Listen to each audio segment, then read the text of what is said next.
When you get into test flying, you're well aware you're in a risk business, and it is just part of the job.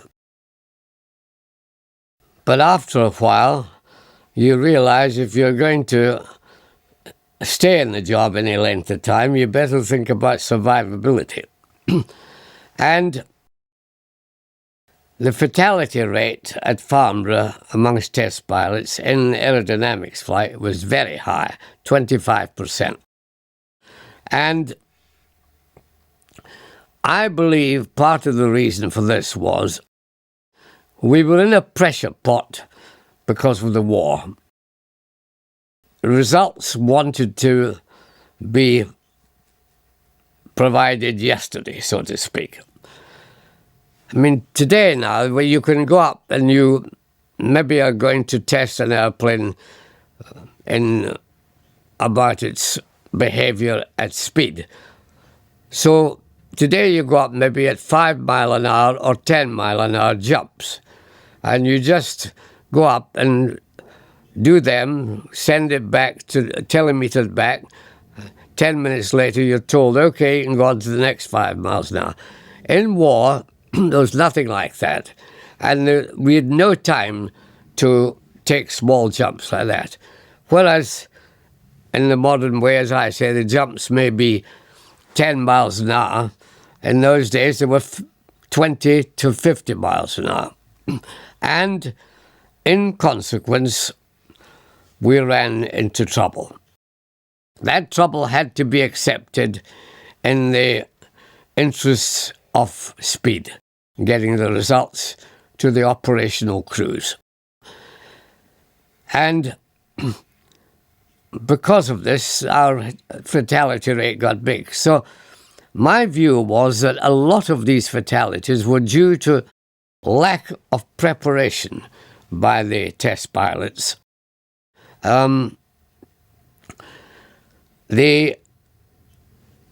We were jumping from one aircraft, one type of aircraft to another. Maybe I've done as many as 8 different types in one day. But the normal would be about maybe 3 types, different types a day. But they're very different. And you have got to know everything about that aircraft in case there is a big problem with it in the job you're going to do. So preparation is vital. That requires time. And a lot of pilots prefer to use their time drinking at the bar.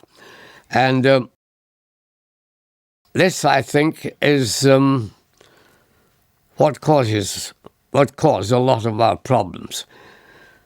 They were familiar with the aircraft when everything was normal.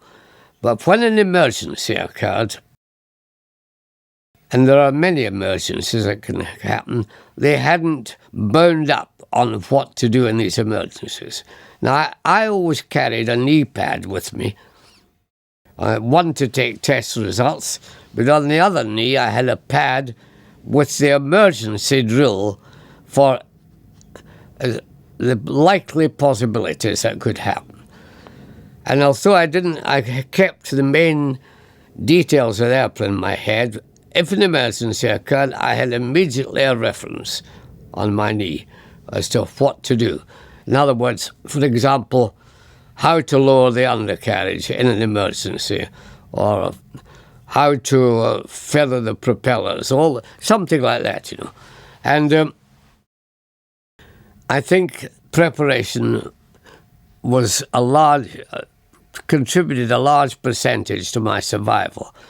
But another thing is, I think my stature contributed to my survival, because it's very noticeable that very tall people in airplanes run into a lot of bigger troubles than small pilots. For example, I was told by a World War I pilot who had many crashes and survived them, said, when you realize you're going to crash, get your feet off the rudder bars and tuck them under your seat. Tuck your legs under your seat. And because it's the front end of you that are going to take the impact. And this saved me once on a crash with the Messerschmitt 163. And also, I think a pilot ejecting, where in ejection, if you're tall, compression of the spine is much more likely with a person over 5'8" than it is with a small person. The fact that I would say that I made my preparation paramount, and nature helped me with the other bit, that I, and a little bit of luck thrown in, I survived and had a good chance. And an analyst in 1980 something or other looked at my career and said I had 11 death-threatening accidents. So to survive those, I can't complain. After 6 years of test flying at Farnborough, and the Lordships of the Admiralty decided I better go back to operational flying. It comes as a bit of a shock to the system. But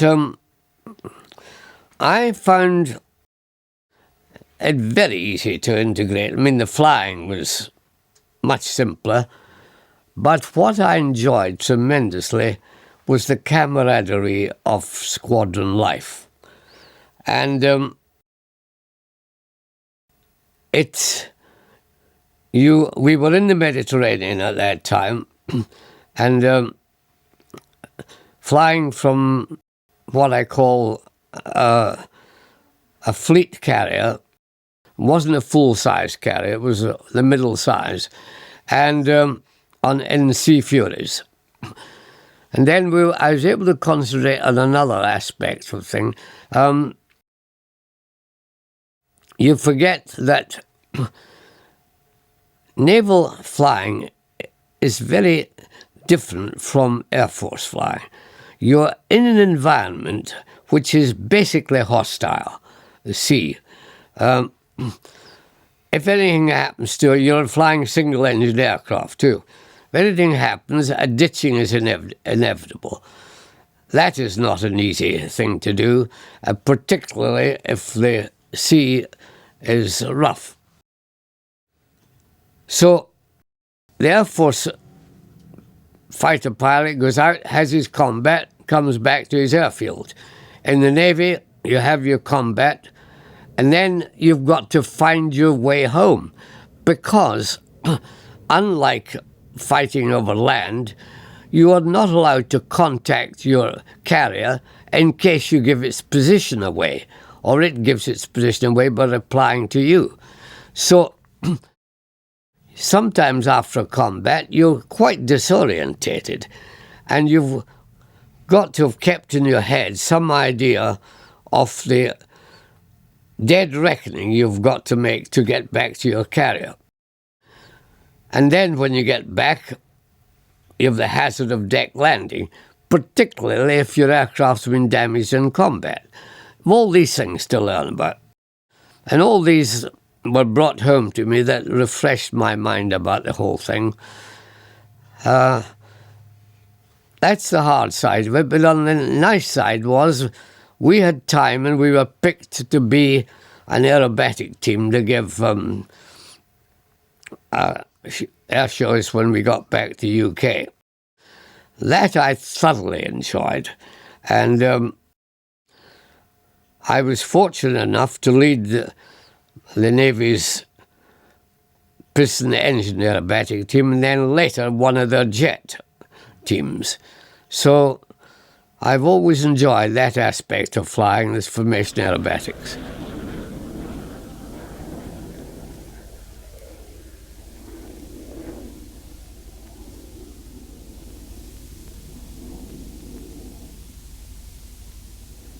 The F-86 was one of the most delightful jets. In fact, I count it as the most delightful to handle because it had what is called, in the E version, which had a flying tail, almost perfect harmony of control. Now, harmony of control is what binds a pilot with his aircraft. And what you mean by harmony of control is you want light lateral control, good rate of roll, medium light fore and aft control, and reasonably heavy directional control. If you have these three things blended to perfection, then you feel you and the airplane are one, and you're part of it. And this, the Sabre has, absolutely. And also I have a great affection for it because it was the first aircraft in which I ever went supersonic. And the F-86A, which was the very early version. It was easier in the later version, like the E with the flying tail.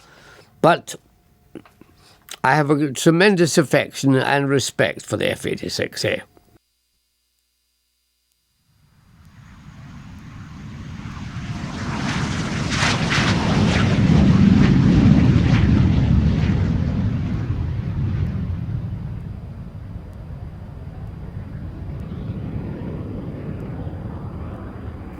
It really did exactly what I thought would happen. I'd done so much transonic flying that when I actually took the F-86 through the barrier, I realized that this was inevitably what was coming with the work we were doing at Farnborough.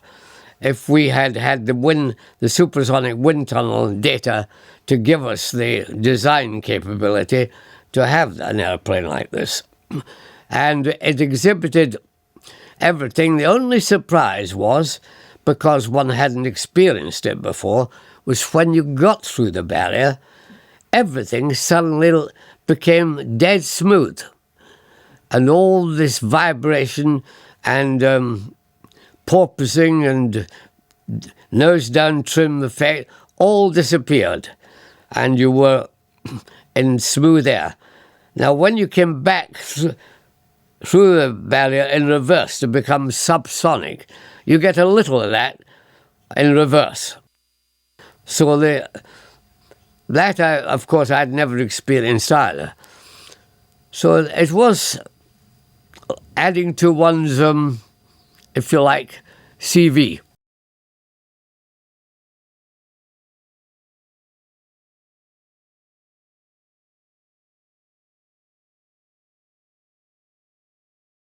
Brodie was in the depth of Wales, and of course it was fairly isolated part of the country and subject to very nasty weather.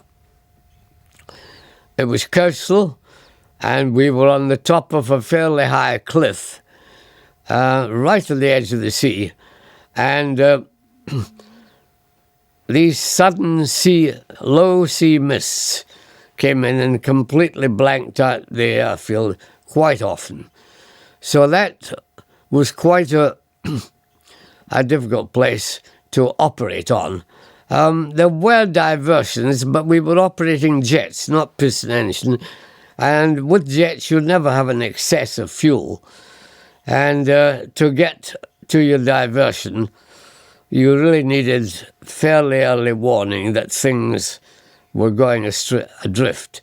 So we had to keep a very alert weather watch on operations there to feel they were secure.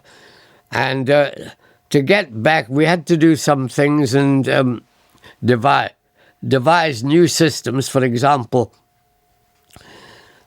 with the GCA, which is a ground control approach, we had to use frequently in the bad weather there, but we had so many jets in the air at one time, I started getting them to come in on the GCA information, two at a time.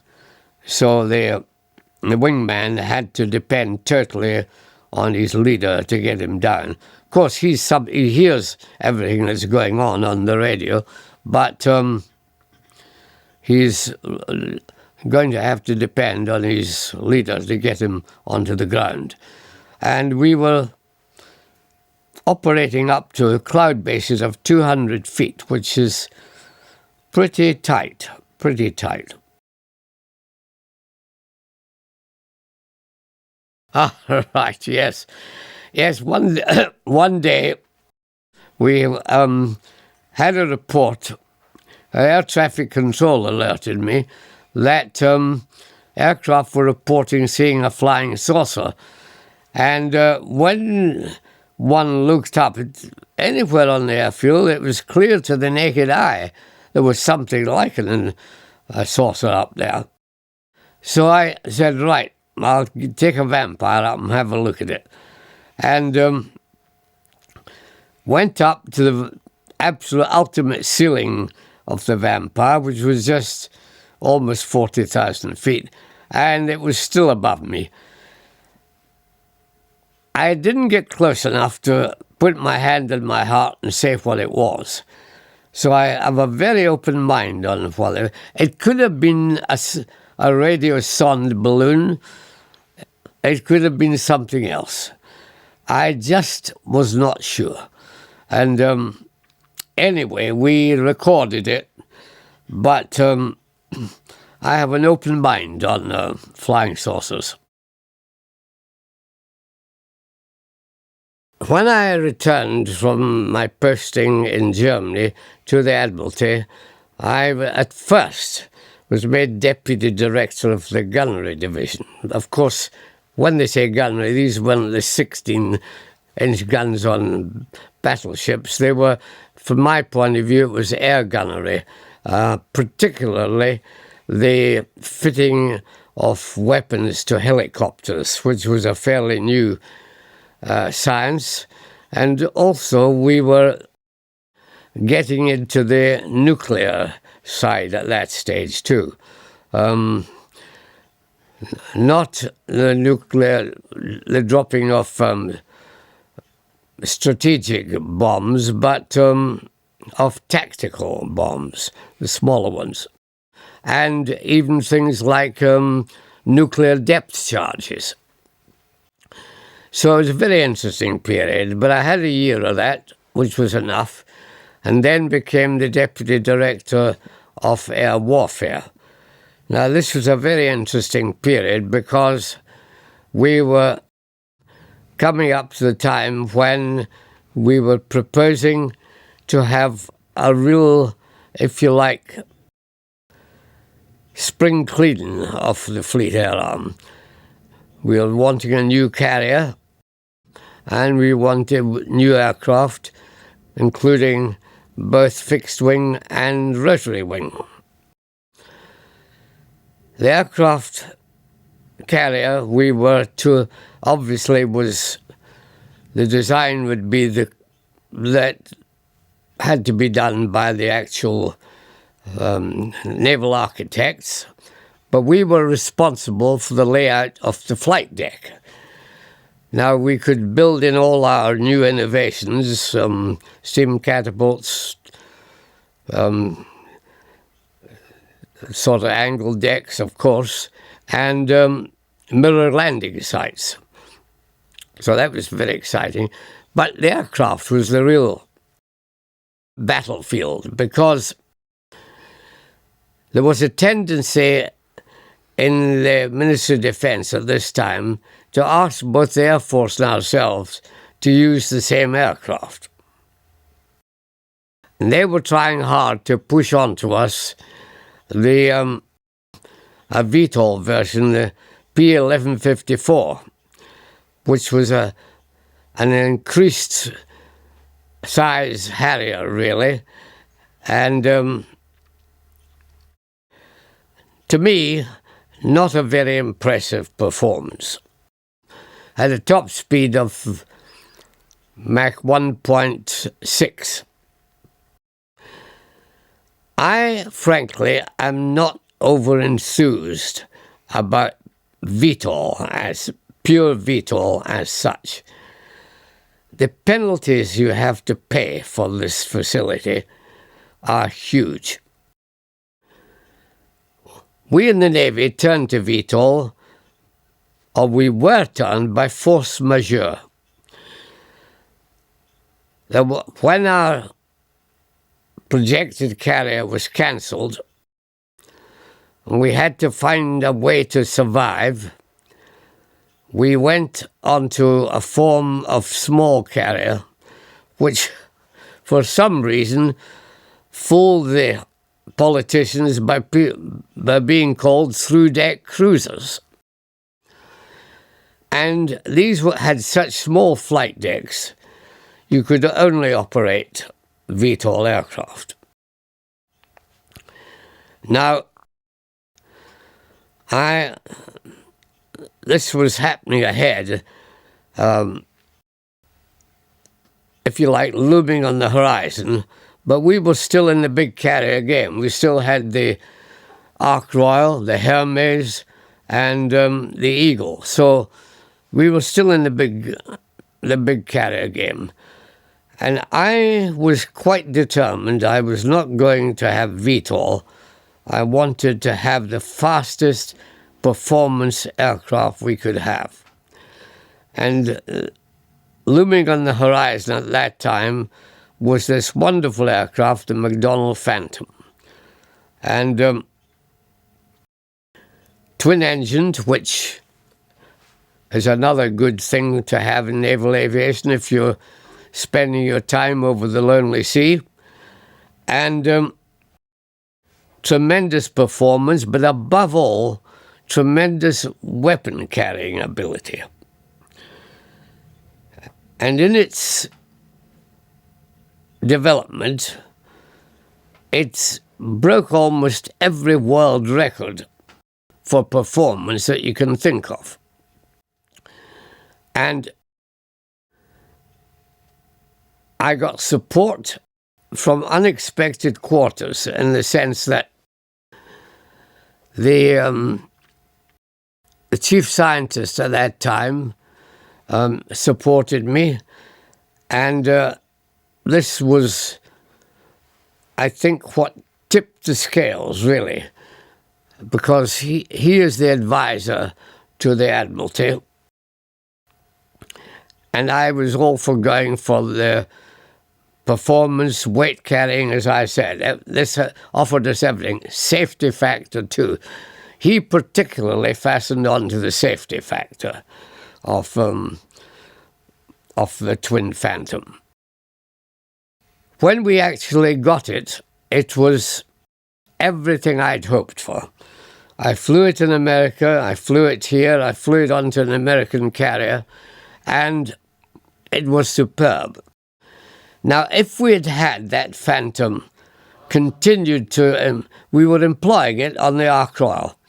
But just before the Falklands crisis arose, the Ark Royal was scrapped. The Phantom brought out of service. We were left, therefore, with the Harrier as our main strike aircraft for the Falklands campaign. Now, what this meant was the carrier, for safety reasons, had to stand 70 miles off the Falkland Islands. You send your VTOL aircraft to the Falklands for combat air patrol over the Falklands. By the time it's got the 70 miles, done half an hour over the Falklands, circling around, waiting for Argentinian aircraft to come, then 70 miles back again. It is almost out of fuel. And if we'd had the Phantom in that situation, it would have gone, not sitting on a cap out of the Falklands, it would have gone halfway to Argentina to kill the aircraft coming out to raid the Falklands en route. And I spoke to the commander of the Falklands campaign afterwards, And he felt that if he had had Phantoms plus AEW aircraft, which had also been scrapped, I may say, just before the Falklands, this battle could have been won in probably a fortnight or a month. So everything, the timing was absolutely catastrophic from that point of view. That the two aircraft we wanted vanished at just the critical time, and we were left with VTOL aircraft and no AEW.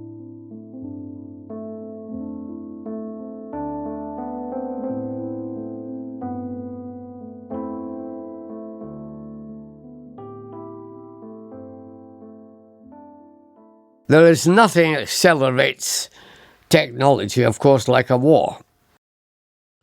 And we entered it, as you so rightly say, largely a biplane air force, and emerged from it as a monoplane air force with a considerable improvement in performance. I mean, to jump from the Gladiator, which was the best of the biplane fighters, to the Spitfire is an immense jump, a huge jump. And of course, we can't be thankful enough that we just happened to have a genius that produced the Spitfire, which for reasons that are almost unthinkable, still goes faster than modern aircraft like the Mustang. And these were more modern, I'm talking at the beginning of the war. And we graduated, when you realize that started with the Spitfire 1, and from there graduated right through many, many marks, improving all the time, improving performance, increasing weight, until we arrive at the ultimate with the Seafire 47, the contra-rotating propeller Spitfire, which weighed twice as much as the original Spitfire and could actually carry the equivalent of 32 passengers in its weightlifting capability. It is incredible, the progress that was made because of the pressure of war. And, of course, fortunately, in the middle of it all, there came the one factor that we had no control over.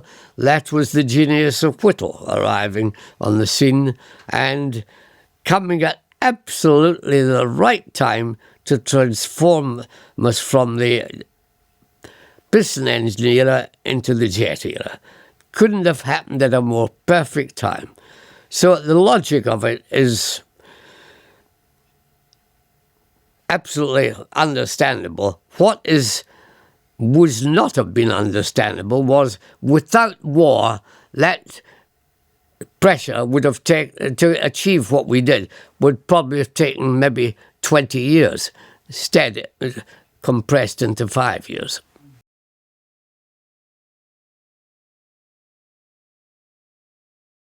It, as I say, the big advantage was the delight of view, which is always a difficult issue. At that stage, we needed a little more perfection out of the jet engine, but that was purely because of the earliness in the history of the jet engine. But it led us into a new world, and piston engines were forever off the shopping list, if you like to put it that way. And this was going to all occur very, very rapidly. One has to remember there was a danger at one stage in the movement from piston to jet of trying to rush it all too early. The Americans did rush theirs too early, and they found out that when they got to the Korean War, the kind of aircraft they wanted in the Korean War was not the jet fighter, it was the piston engine fighter, because that type of war they were carrying out there required that. Fortunately, we hadn't rushed into that stage, And we had, for the Korean War, two of the best aircraft we could ever have had, the Sea Fury and the Seafire 47. So luck was with us there. Then things, of course, changed for Vietnam, but we weren't involved, of course, there.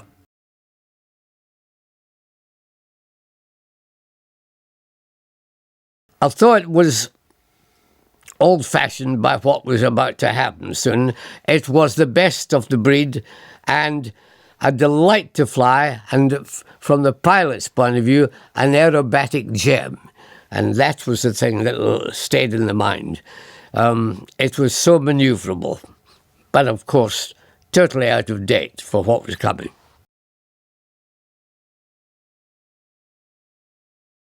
Rugged, built for the harsh environment of carrier operations, very reliable, and it showed us the easy way to deck land, introducing the sting hook into deck landing.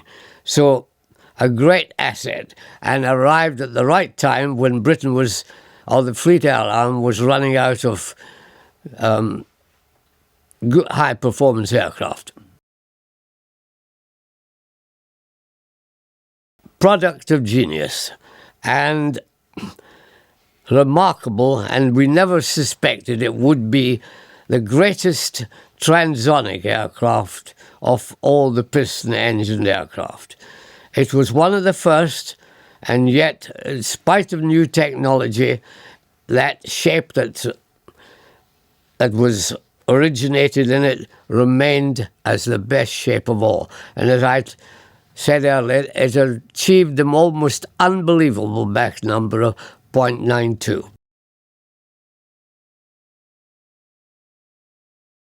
Britain in World War II had three great aircraft: the Lancaster, the Mosquito, and the Spitfire. Mosquito was in the middle range. They spanned the three things: a single-seat fighter, and then you got into the twin two-seat. Could be almost anything: a fighter, a bomber, a photo reconnaissance. It was a gift from heaven at the right time for Britain.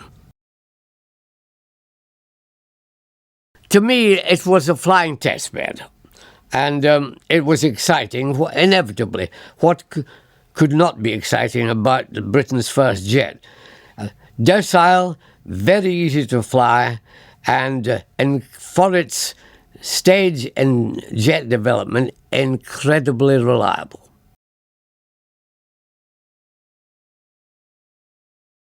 Ju-88 was outstanding aircraft. As I described the three top British, the Germans had three top ones. These were the Focke-Wulf 190, the Ju-88, and the Messerschmitt 262. Ju-88 was asked to do a multitude of things, many, many roles. It excelled in every one of them, and in one form was actually faster than Germany's fastest fighter, piston-engine fighter, let's say. So I had the highest respect for it. Lancaster, another product of genius. It was, you just got into the cockpit of the Lancaster and you felt filled with confidence that you could do what the other bombers had failed to do with this particular machine.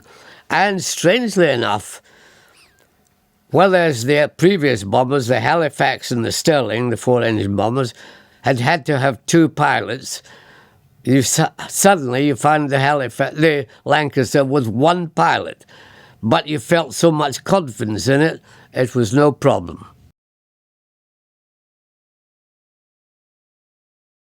.163, as I said, was a tool of desperation with a poor operational record, and I consider its contribution to aviation was that it had so many innovatory features on it. But strangely enough, at the end of the war, it was the aircraft that influenced world aviation thinking more than any other unit.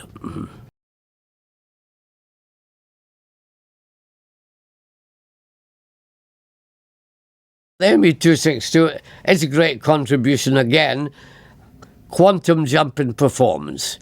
It took us into a new era of high speed. It was a beautiful airplane to fly, but it had very, very sensitive jet engines, and they were temperamental. And when they were acting correctly, you had a great airplane on your hands. When they were temperamental, you had quite a difficult airplane on your hands. That was a huge airplane, and I enjoyed flying it for the simple reason it was, again, up with the state of the art at the end of the war, and it was so solid and so well armed and had such good performance. I felt there was a great air of impregnability about this airplane that made you feel, well, I wouldn't mind fighting in this airplane and take on fighters at the same time and deal with them.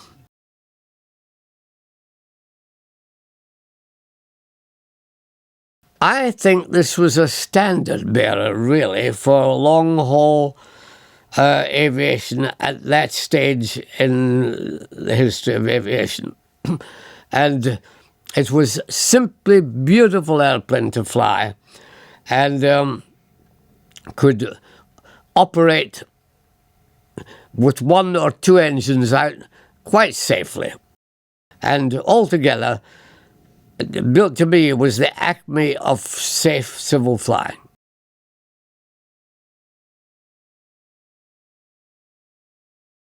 Wonderful airplane because of this tremendous harmony of control. I would put it as one of the great airplanes of all time.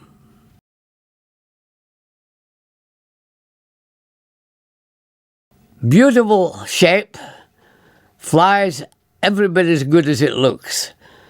Sidney Cam had the ability to draw beautiful aesthetic shapes, but that's one thing. If they flew just as beautifully as they looked, that's quite another, and the Hunter did just that.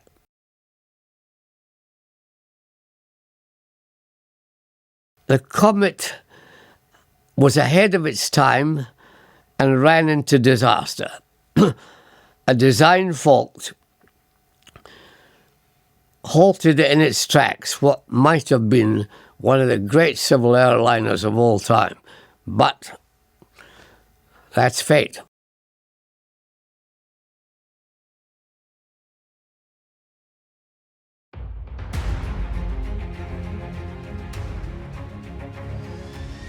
It's more complicated than a lot of fixed-wing aircraft by virtue of the fact that you have an almost infinite variety of ways of getting airborne and landing again.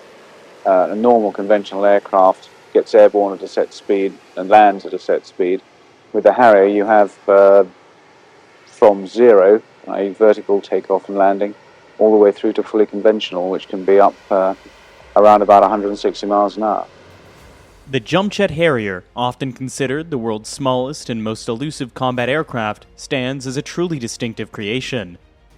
In the event of a conflict between the Warsaw Pact and NATO, it's virtually assured that all NATO airfields would be obliterated within a mere 24 hours, and potentially even within 24 minutes.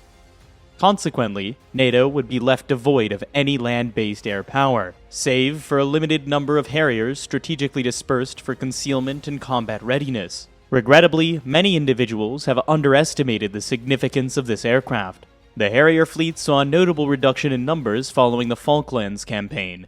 In that conflict, Harrier and the Sea Harriers executed fighter and attack missions under conditions that would have rendered any other fast jet inoperable. It has been nearly 7 decades since the Harrier's precursor, the Hawker, first touched down.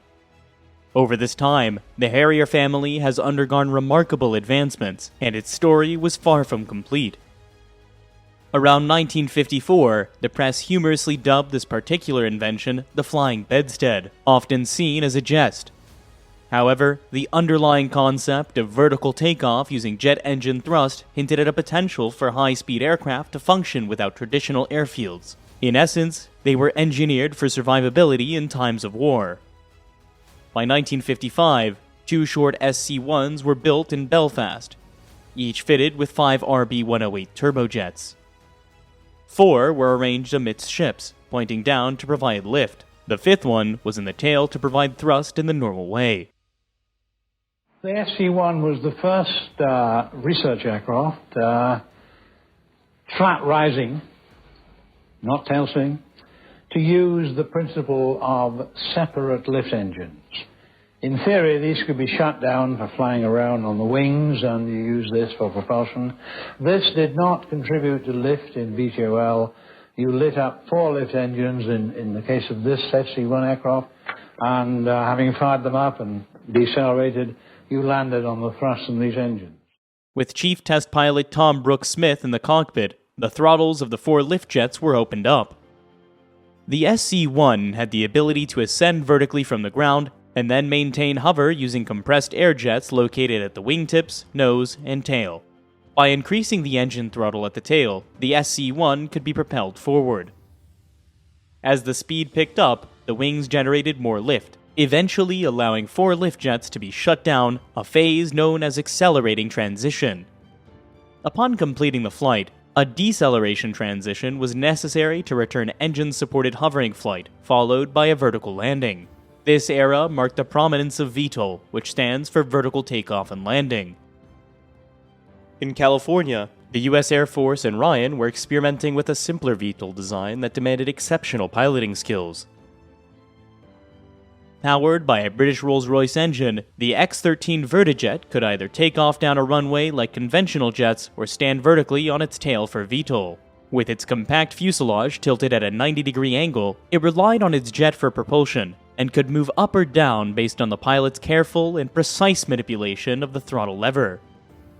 Similar to the bedstead and SC-1, compressed air jets were used to control the way it hovered.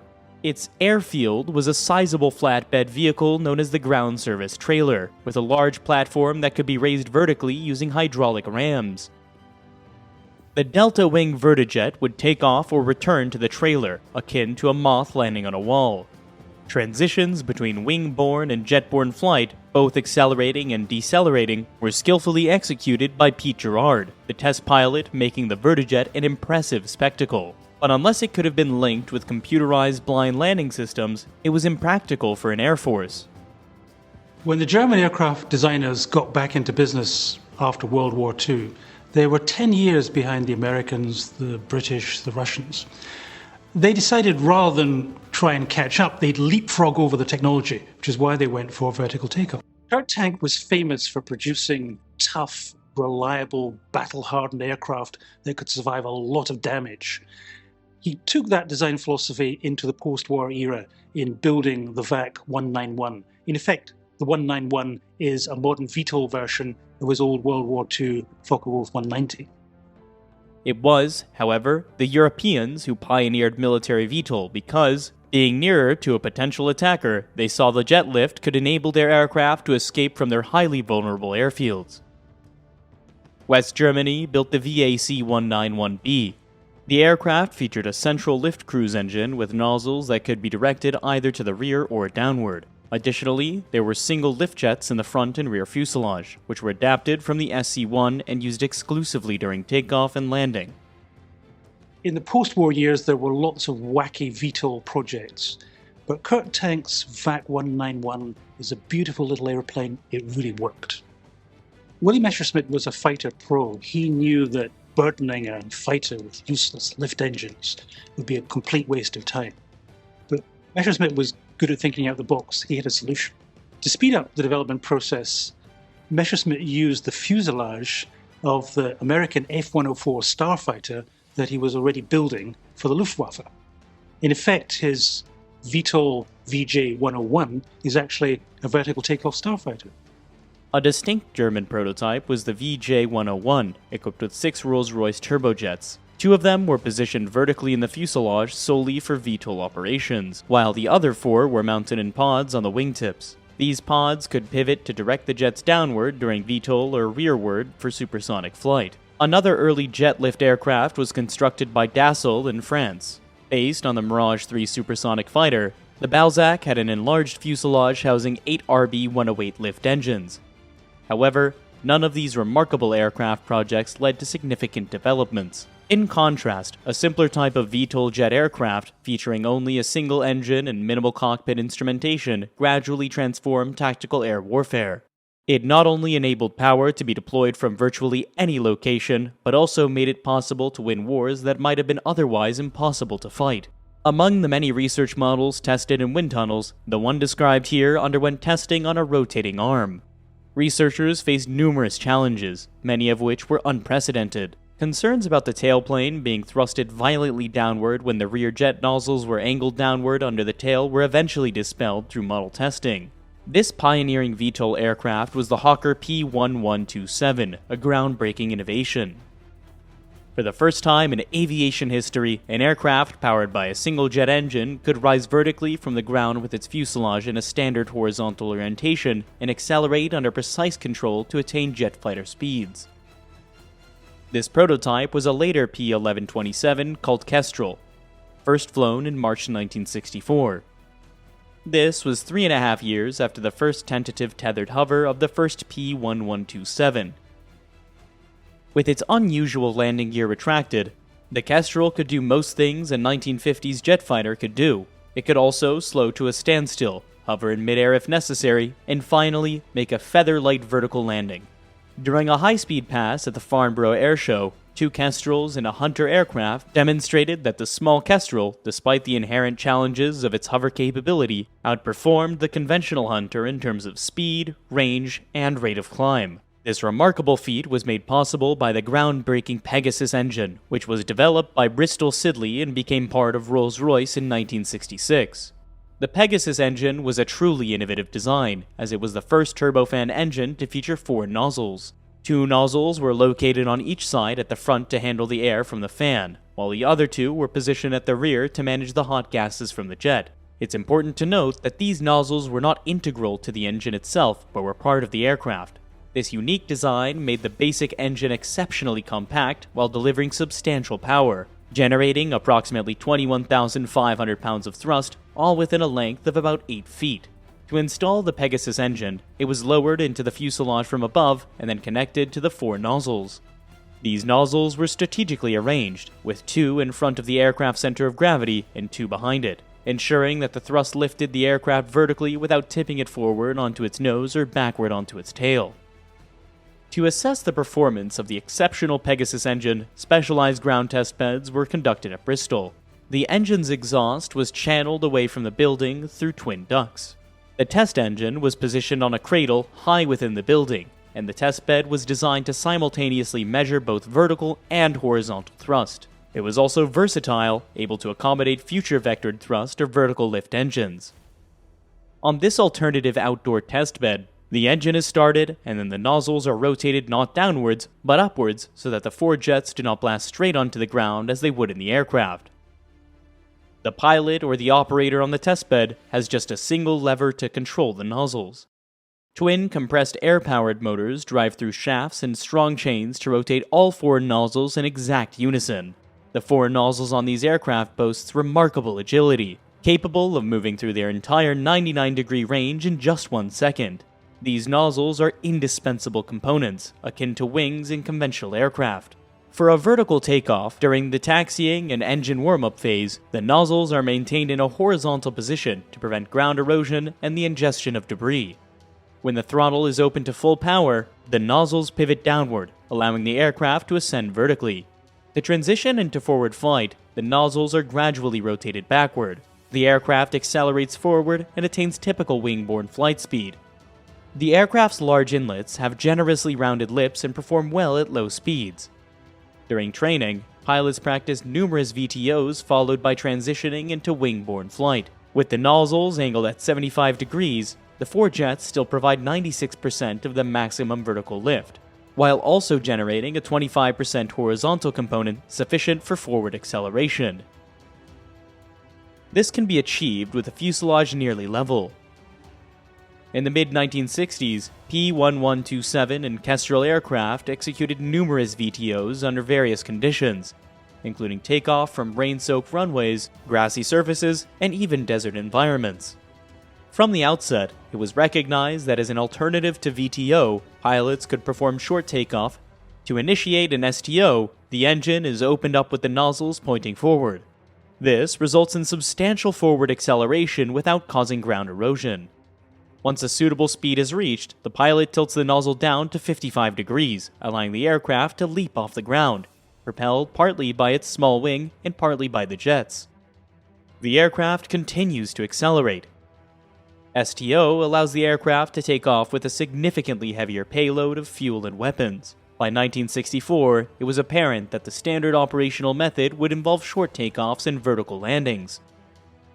In between, pilots would make fast passes up to 600 knots before coming back to harbor.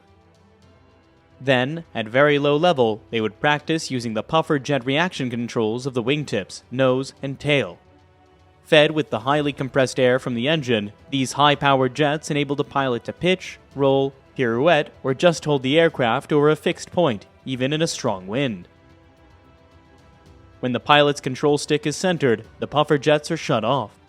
Of course, as one of the key advantages of VTOL or STOVL is that the aircraft can fly from any spot of reasonably level ground. A lot of the early trials involved rough strips, though the main development flying was done from Hawker's airfield at Dunsfold. One of the early problems was directional stability in hovering flight, because the huge airflow into the engine inlets overcame the natural weather cock stability. Pilots could often be seen making 360-degree turns exploring the handling. The early P-1127s required constant attention and posed a new and unique challenge. We'd done some flying on helicopters. We'd flown a variable stability helicopter to understand what these numbers like radians per second squared per inch of stick meant. That's control sensitivity. And we'd also done a little bit of hovering on the short SC-1, which had 4 lift engines, separate propulsive engine to get a feel for jet reaction controls. So it was with that background that we started the tethered hovering. You don't require any courage to do tethered hovering. You're controlled from going out of control by the tethers themselves. We had phenomenal numbers of problems. I mean, in terms of getting the correct control powers, getting the correct feel, getting the correct sensitivity, getting the right gearing from the throttle to the engine, all these things had to be resolved. Then when we started taxiing and going for conventional flight, we found that when putting the brakes on, triggered the natural frequency of the undercarriage and snapped it off like a carrot.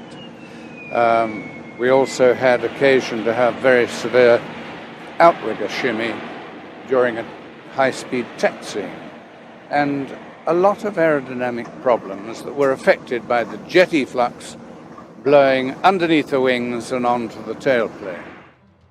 These aircraft were akin to the Wright Flyer of jet VTOL, representing a pioneering step in aviation. To address some of the challenges, in 1963, the United Kingdom, the United States, and the Federal Republic of Germany decided to jointly fund a tripartite squadron. Each nation financed 3 improved P-1127s known as Kestrels.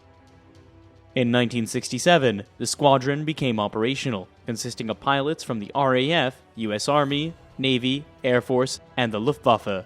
It marked the first time in history that combat pilots had to be fully trained on both fast jets and helicopters. Even so, this training did not fully prepare them for the complexities of operating transonic jet-lift aircraft that could conceal themselves in wooded areas and take off from locations accessible to a jeep traveling at 40 miles an hour. While all pilots found vertical takeoff, VTO, relatively straightforward, it often caused ground erosion problems. The accelerating transition, followed by a fast, low-level pass, was a source of enjoyment for everyone. The 9 Kestrels were adorned with unique roundels and fin flashes that incorporated the national markings of the 3 participating countries. However, these aircraft remained early in their design, equipped with little more than a simple gun sight and a camera in the nose, though they theoretically could be fitted with 2 underwing pylons. Most of the flying was conducted from RAF West Rainham in Norfolk and the surrounding countryside. Multinational ground crews were responsible for aircraft servicing. This period yielded substantial experience in taxiing and rolling takeoffs from paved and rough strips. Experiments were conducted using various types of surface protection, including metal planks, discs, flexible sheets, and even bright pink fiberglass sprayed on soil or grass. The squadron also explored rough field rolling landings, which resolved issues related to ground erosion and the ingestion of hot gas or debris into the engine. Often, the squadron operated as a cohesive unit, and in theory, it was possible to fire the engine starter cartridges and then, within seconds, take off vertically. However, in practice, it was soon determined that the most effective operating technique was short takeoff and vertical landing, which has remained the preferred method ever since. After 9 months of operation, 938 sorties had been flown, and it appeared that there was little more to learn with these rudimentary machines. 6 of the Kestrels were sent to the USA, where they were designated as XV-6A. They flew sporadically from Edwards, Patuxent River, and Fort Campbell. However, the limited American interest in STOVL aircraft relegated them to the status of curiosities. In Britain, there was a much more pragmatic appreciation of the potential value of these aircraft in any future conflict. Back in 1963, a P-1127 had flown from the big carrier Ark Royale, and in June 1966, a Kestrel carried out more serious trials from the smaller Harrier HMS Bulwark. These trials were integrated with the flying of Wessex helicopters. At the start, it was established that the guidance directions of a batsman were unnecessary. Numerous VTOs were made with the ship underway, and it was also found possible to hover in the lee of the island in a region subjected to considerable turbulence. VLs were made off various kinds of approach. The conventional approach for helicopters involved approaching the ship from the stern on the port side and then translating sideways to reach the deck. However, this approach was found to be unnecessarily complex, and jet pilots much preferred a straightforward, straight-in approach from the stern. In 1966, the government finally reconsidered its stance on permitting manned combat aircraft, overturning a decree from 1957. This development allowed the P-1127 and Kestrel to evolve into the Harrier. The Harrier represented a complete redesign, even though it might not have appeared significantly different at first glance. One of the early Harrier GR-1 aircraft, where GR stands for Ground Attack and Reconnaissance, underwent a remarkable series of trials, taking off from the small helicopter pad at the stern of the cruiser Blake. The pad was considerably smaller than any area from which jet lift aircraft had previously operated, and the ship often experienced a 12-degree roll with gusty winds of up to 35 knots. Additionally, the pad was downwind of a large superstructure, which typically housed the ship's helicopter and air officers' control position, causing severe turbulence. Consequently, every takeoff from this location had to be a vertical takeoff, and every landing a vertical landing. Despite these challenges, the entire program of flying proceeded flawlessly, leaving the ship's crew quite impressed when the Harrier was eventually ordered for the RAF. It was anticipated that these aircraft would frequently operate from the 2 remaining Royal Navy fleet carriers, the Ark Royale and the Eagle. In March 1970, 2 Harrier GR-1s from the RAF conducted extended trials from HMS, Her Majesty's ship Eagle. By this point, it was established that Harriers could operate from ships, but these tests aimed to demonstrate that genuine combat missions could be flown. As the trials continued, the takeoff weight of the Harriers was progressively increased, and all takeoffs were of the free-rolling type, eliminating the need for a ship's catapult. The aircraft were equipped with fuel tanks, rocket pods, and inert bombs, some of which were jettisoned in practice runs before aircraft recovery. Many vertical landings were carried out with the ship steaming at full speed. The trials also involved topside servicing of the aircraft, the use of elevators, and simulated maintenance in the hangar. As a result of these trials, the RAF was cleared to operate its GR-1s from carriers. This was the first time such a clearance had ever been issued to an Air Force unit.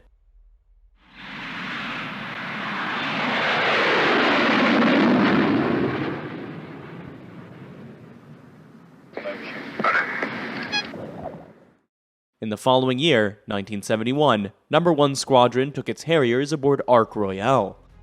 None of the RAF pilots had ever flown from a ship before. In contrast to the other jet-lift aircraft, the entire Harrier family shares one distinctive feature in the cockpit, a nozzle selector lever. The cockpit itself is relatively simple, featuring a single curved box with two levers. One lever serves as the throttle, while the other is the nozzle lever, which is telescopic, spring-loaded, and controls the angle of the nozzles. The pilot can typically operate the nozzle lever without needing to glance down. To accelerate forward, the pilot pushes the nozzle selector lever forward along with the throttle.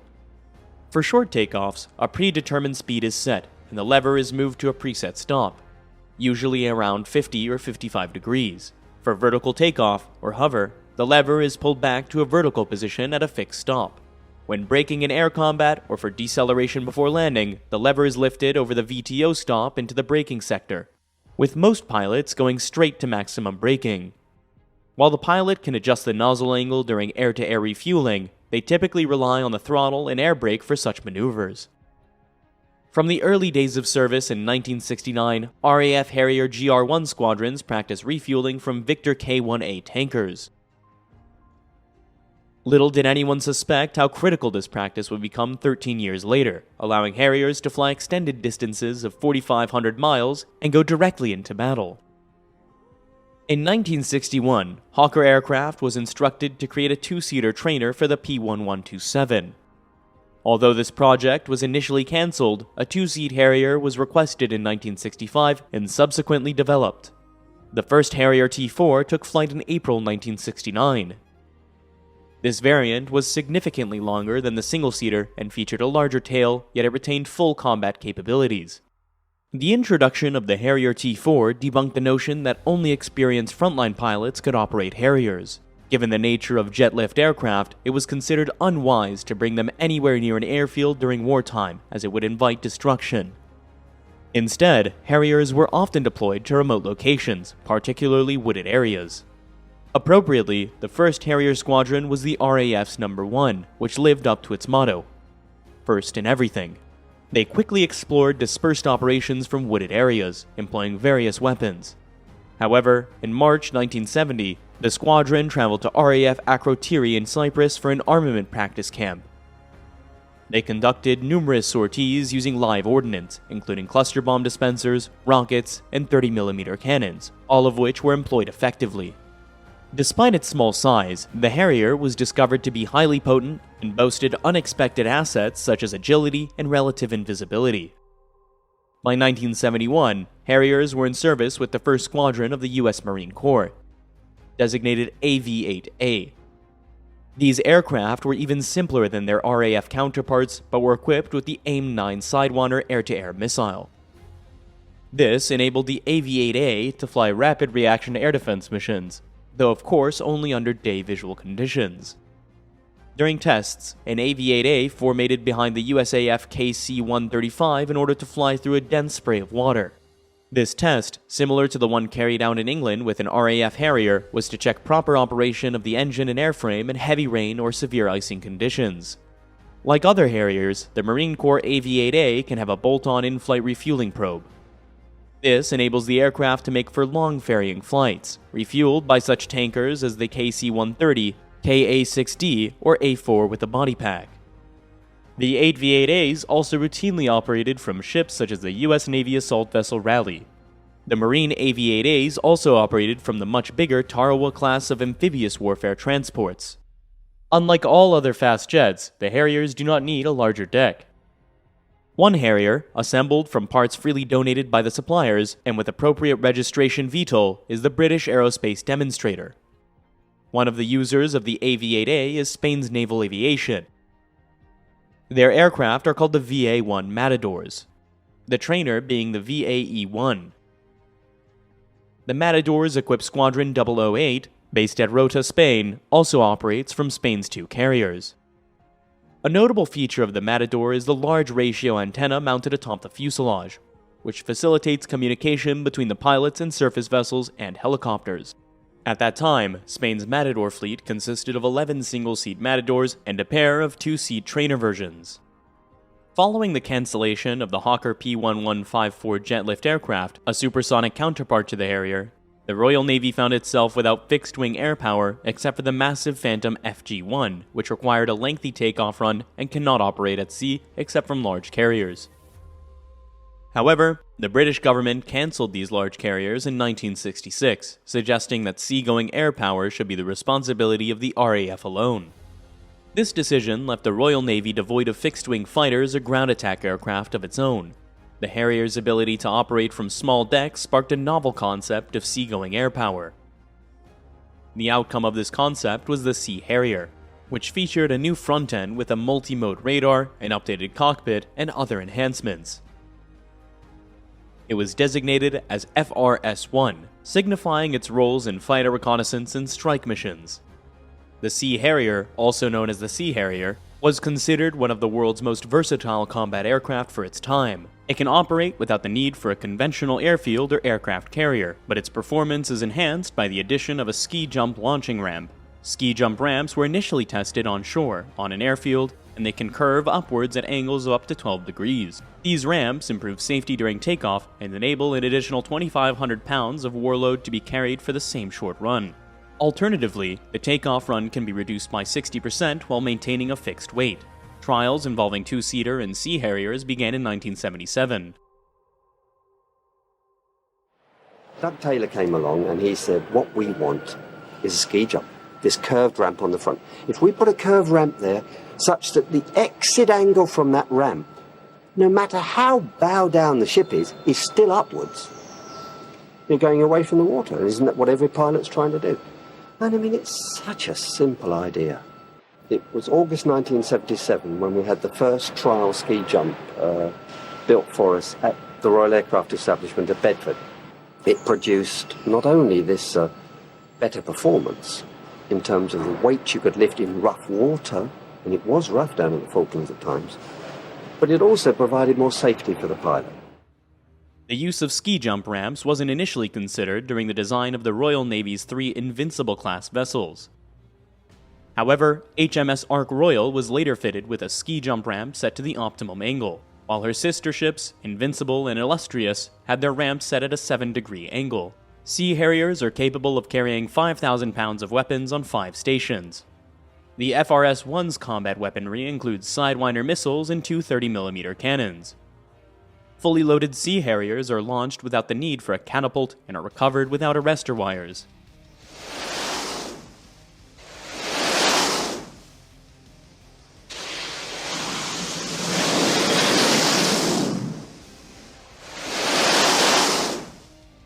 The 2 30mm Aiden cannons are housed in separate pods beneath the fuselage, while additional fuel tanks are attached to the inner wing hardpoints.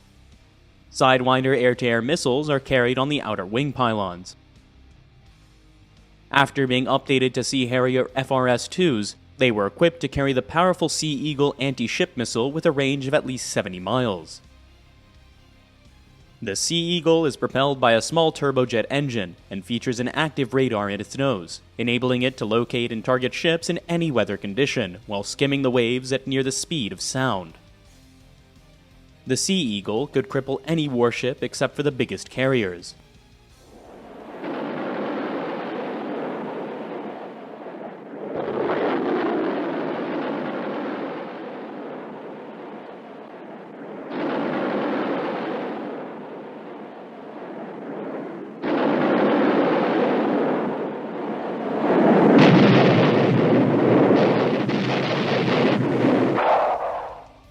Another Sea Harrier weapon is the 2-inch rocket, smaller than that fired by the RAF, but salvo in larger numbers, 36 from each launcher. These high-velocity rockets were also fired from RAF Harriers GR3s during the Falklands campaign and were found highly effective. Rippling away 72 of them gave several seconds of virtually continuous firepower with high accuracy. Sea Harriers frequently practice firing 2-inch rockets against toad splash targets. Sea Harriers also frequently practice the simulated or real Sidewinder firings. At that time, short-medium-range air-to-air Sidewinders could knock down targets up to 8 miles away. Sea Harriers are capable of performing toss bombing or horizontal laydown bombing. They are also equipped with the BL-755 cluster bomber dispenser, which was effectively used during the Falklands campaign by both Sea Harriers and RAF Harriers. In 1988, the first upgraded Sea Harrier FRS-2s were introduced, featuring a larger and more powerful Blue Vixen radar, which replaced the earlier Blue Fox radar. This radar had full lockdown and shoot-down capability, and was compatible with the new American AIM-120 AMRAAM missile. The FRS-2 also featured a longer rear fuselage and underwent substantial internal revisions to enhance mission effectiveness, particularly in adverse weather conditions or against hostile countermeasures. Despite these upgrades, the FRS-2 retained the same compact size as the FRS-1, making it one of the smallest combat aircraft in the modern world at that time. This compact size contrasts with the Sea Harrier's versatility and demonstrated combat effectiveness. During the Falklands campaign, they achieved at least 23 air-to-air victories and possibly as many as 28, even while operating in often atrocious blizzard conditions.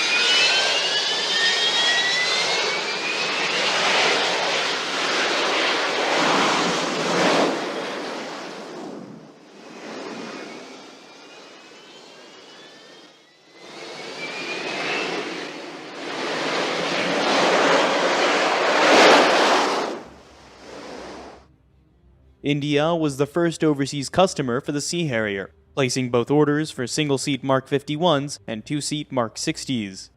Indian Navy squadrons operate from the carriers Vikrant and Virat.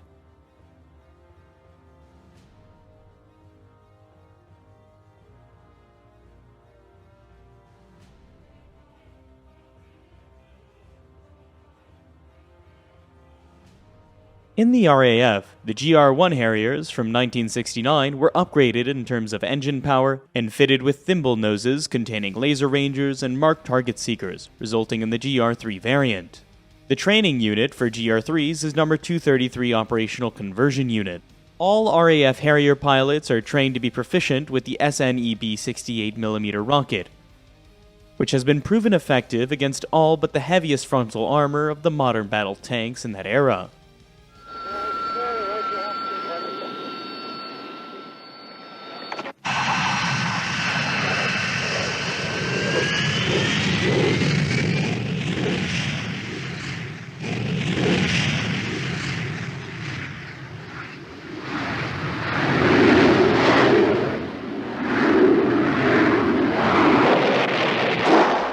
On the Rangers, GR-3 pilots consistently achieve good results with these unguided weapons, thanks to the inertial platform Laser Ranger weapon aiming computer and heads-up display.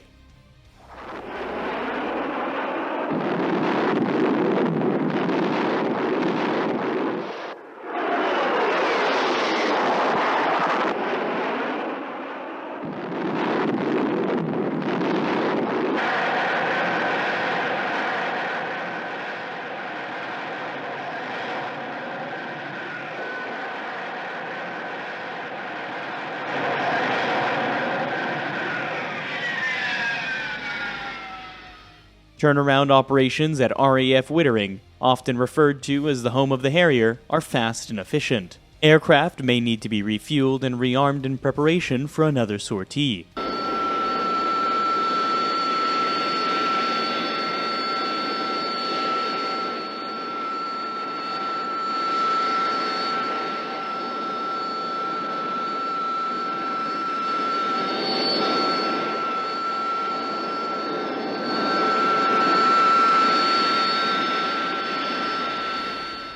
The SNEB rockets are fired through the aerodynamic cowling on the front of the pods and must be replaced after each mission. Actual practice with live weapons is considered irreplaceable. In April 1982, The Argentine invasion of the Falklands led to the British government's rapid organization of Operation Corporate to recover the islands. The new light carrier, Invincible, and the much larger Hermes sailed from Portsmouth with all available Sea Harriers. These aircraft engaged in battles with a much larger number of enemy aircraft, including Skyhawks, Mirages, Daggers, and others. The Sea Harrier roundels were repainted as the low-visibility B-type, without any white areas. The aircraft were given a grey dull finish, which was later replaced by a lighter color they called barley grey. Full battle maintenance was conducted on the hangar decks, ensuring that every aircraft was ready for service. The ships were loaded with bombs, BL-755 dispensers, rockets, tanks, and, for escort and interception duties, sidewinders. Pre-flight inspection by the pilots, about to go into action for the first time, took on a new significance.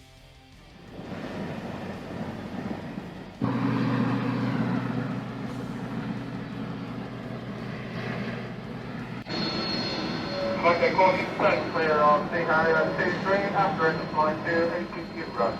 56, close up Sea Harrier 23.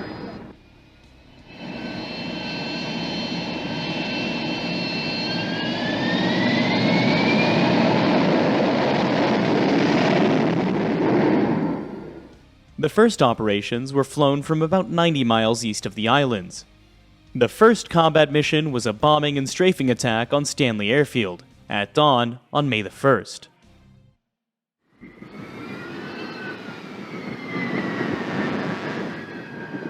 Intenso.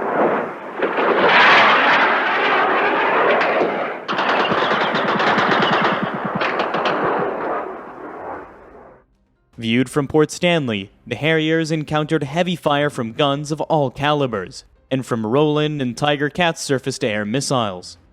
The target's airfield across the bay received several hits. Estaría en llamas en este momento. Otro avión más.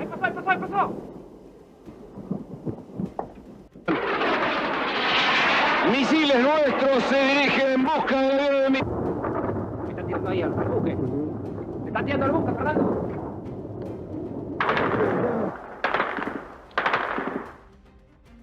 During the Falklands campaign, the first operation involved 28 Sea Harriers flying 2,197 sorties, with all Sea Harriers returning safely to the carrier. Each aircraft had to make a challenging landing, often in virtually zero visibility. Only one Sea Harrier took hit from a small caliber shell in its fin, and it was back in the air the next day. A night attack by a lone RAF Vulcan bomber resulted in one bomb hitting the runway, rendering it unusable for a large number of Argentine jets. Subsequent Sea Harrier strikes placed the occupying Argentine forces on the defensive, causing both physical and moral damage. The RAF later joined the conflict with the GR-3s, and a few decades later are equipping squadrons with the second-generation Harrier II, known as the GR-5. Further upgrades with night and all-weather equipment will result in the GR-7. The GR-5 features a long-span wing made of carbon fiber, holding 1.5 times as much fuel as earlier Harriers and providing 11 weapon stations, including 4 under each wing. The GR-5 is shown carrying BL-755 cluster bomblet dispensers, but is still well below its weight limit of 9,200 pounds. All weapon trials for the GR-5 were highly successful, offering pilots a completely new experience. There are two types of Harrier wing that have flown and have gone into service. One, a 200 square foot area metal wing, and the other a 230 square foot plastic wing. This wing was made by McDonnell Douglas, and it represents the very latest in technology in terms of strong structures and light structures. If you think of the way they make Formula One motor cars these days, you know, these carbon fibre, graphite epoxy resins are used all the time for their strength instead of metals. Firstly, and very obviously, the plastic wing has got these much larger flaps, and they help you lift off the much greater bomb load that the larger wing can carry. The bomb load, you see, isn't just a case of weight, it's the number of munitions you've got. And so this wing here has got 4 pylons on each wing. So it's 8 wing-borne pylons, as well as the 3 on the fuselage. Whereas the Harrier 1 wing has only got 2 pylons per wing. And so you've got only a total of 4 pylons on your wings on the Harrier 1. They also asked us to make the airplane so as it would fly from narrower roads. Well, the wheels that are on the wingtip, they're over 20 feet apart. And you can hardly wander along a road with your main wheels on the road and your little kiddie wheels in the ditch, can you? You don't mind having your outriggers on the road and your wing tips over the ditch. That's all right. So we move the outriggers in. Just as simple as that. The Harrier II program originated with the YAV-8B prototype flown in November 1978.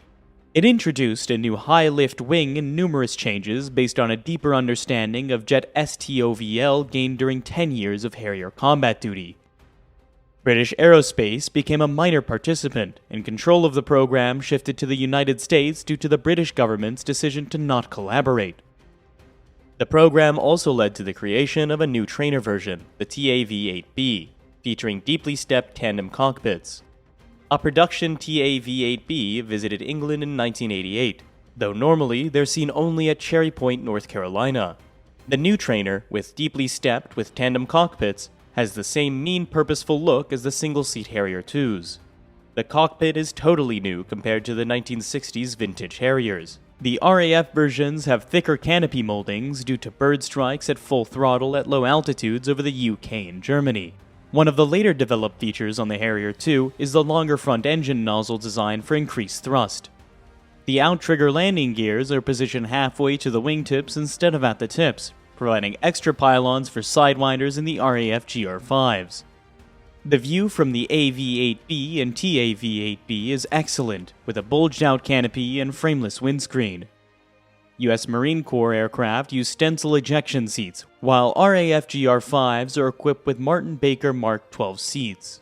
The TAV-8B has a longer vertical tail and can carry most of the weapons carried by the single-seaters. The AV-8Bs entered Marine Corps service in October 1983, over 5 years ahead of regular squadron service by the GR5.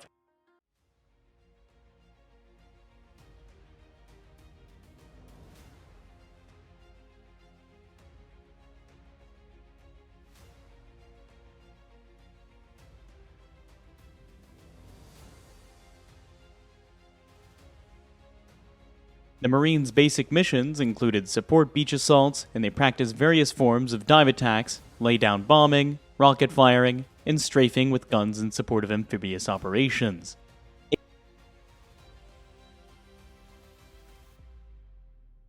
To conduct operations inland, AV-8Bs utilize hides on land, preferably in wooded areas. North Carolina, where much of the training was centered, offered numerous suitable locations. The smaller track between the outer gears made it easier to taxi on narrow paths, and operations weighing up to the maximum of 31,000 pounds have been flown from dirt roads. In this case, a paved highway is used to minimize flying debris and dust. Rolling vertical landings allow the aircraft to move ahead of any debris that might be ingested by the engine during a completely vertical landing. Meanwhile, Sea Harriers of the Royal Navy's No. 899 Squadron in Britain often practice and refine their display routines. 20 years after it entered in service, and nearly 30 years after the first hover of the P-1127, the Harrier was still a surefire showstopper, which usually generated spontaneous applause.